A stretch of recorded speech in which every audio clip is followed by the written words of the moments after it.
Mac's going to demonstrate on how fast you can deploy your system for a rapid exit using just the hook. Go ahead, Mac. Huge advantage. You can see he's got the hook in his left hand, brake hand in his right.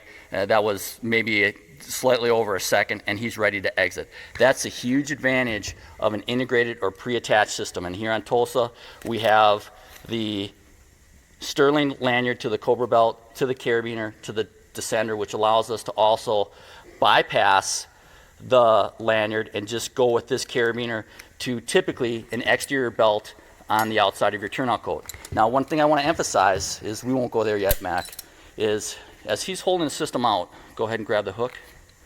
When we have our system set up for storage in that custom bag that I made, to get the hook in the pouch, we have to have a clearance from the tip of the hook to the top of the F4 of about 14.5 to 15 inches.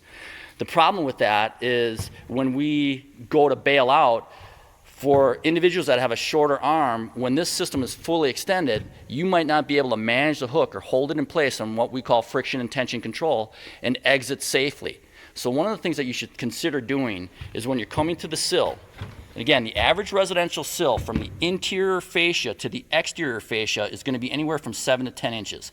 7 inches on aluminum or standard wood siding, add another basically 2 to 3 inches if we had a brick veneer like a standard brick facade, or land and stone. That would move it out to 10 inches. But one thing that you can do if you got the time to quickly gauge your system and adjust that length of rope to your descender is hook it on the exterior of the wall and watch how Mac basically just draws his system up all the way to the point where he just has enough clearance. We always talk about 4 to 6 inches of clearance, but in reality, if you have just enough to be able to wrap your hand around the F4, you can draw that all the way up really to the interior fascia, and you can close that gap within that 7 to 10 inch mark. Okay, this is just a fast way to set your system up for that safe and efficient exit. So now he's shortened the system. I'm going to have Mac actually exit now.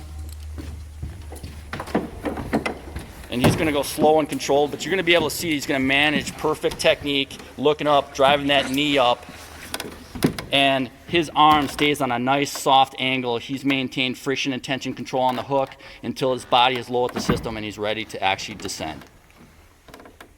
So guys, just want to show you the setup and some of the things that we can do to alter it. So you just kind of get a visual of this. We're demonstrating that bag and how your system would be set up within your pocket with an integrated system. If you kind of look at Kyle's setup, there's the lanyard going to the Cobra belt, to the DCD. This is all in his pocket. The Flash 2 hook is in that storage pouch, and then that F4 descender is right on top. And then remember, obviously, the flap would be over the top of this. So we just want to give you a better visual with the system set up for storage if you keep the hook in that storage pouch. So if Kyle goes ahead, he reaches for that hook, pulls the system out, everything comes out, and there's that 14.5 to 15 inches of clearance, which can be an issue for people who have shorter arms trying to negotiate and transition that window sill. What we can do now is go ahead, Kyle, shorten that tail up to the hook. He's bringing in at least half. You can bring it up even closer you want. Remember, the average windowsill clearance, if you have a distance from the point of the hook to the F4 within that 7 to 10 inches, you've closed that margin significantly. So he could bring that even more if he wanted to, but that's about kind of where we're going to be. Now, instead of actually putting the hook into this pouch here, okay, you can see where the spine pouch is and then the point of the hook, he's actually going to bypass that, tuck the whole system in, so the hook is just kind of laying on the top, okay? And what it's going to look like in Mac's pocket, Mac, you want to open up your pocket? This is what it looks like. Mac's shortened up his system. The hook is outside of the pouch now, and it's just kind of hooked by the DCD. So go ahead, Mac, pull your hook out. There's his clearance. Very super fast deployment. And if we took a measurement on this right now, Kyle, you want to do that for me? From the tip of the hook to the top of the F4, what do we got?